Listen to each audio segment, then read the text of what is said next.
I'm Derek B., editor of the Peru Tribune, here with you today for another edition of Tomorrow's News, our daily video series in which we tell you a little bit about what you can expect to read in the next day's newspaper. Today is Tuesday, February 18th, so I'll be telling you a little bit about what you can expect to read in the Wednesday, February 19th edition of the Tribune in print and online tonight at perutribune.com. I wasn't with you yesterday due to some technical difficulties that unfortunately, due to the snow, I was not able to fix. But glad to be back with you today for a stacked Wednesday newspaper. On our lead story, Chad has a report from the latest hearing for accused murderer Timothy Jimerson. He is actually set to plead guilty on Thursday to manslaughter as opposed to murder. That murder charge is going to be dismissed.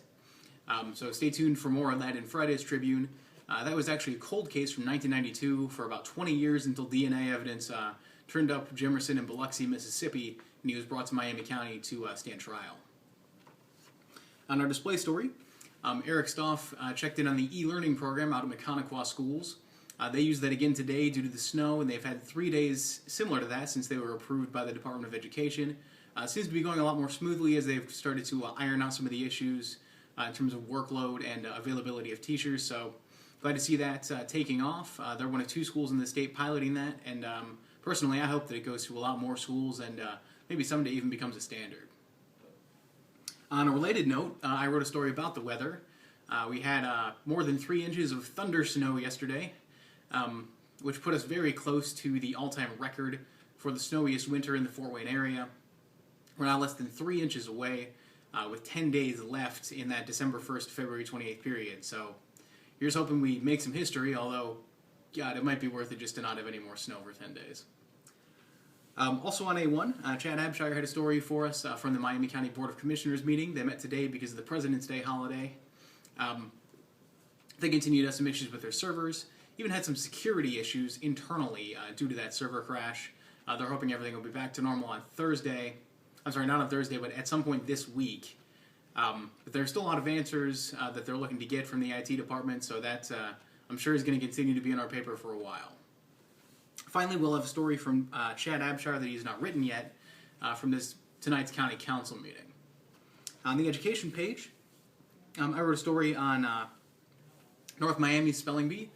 We had a similar story last week on Bear Point, and I thought it would be good to feature the winner and runner-up from North Miami.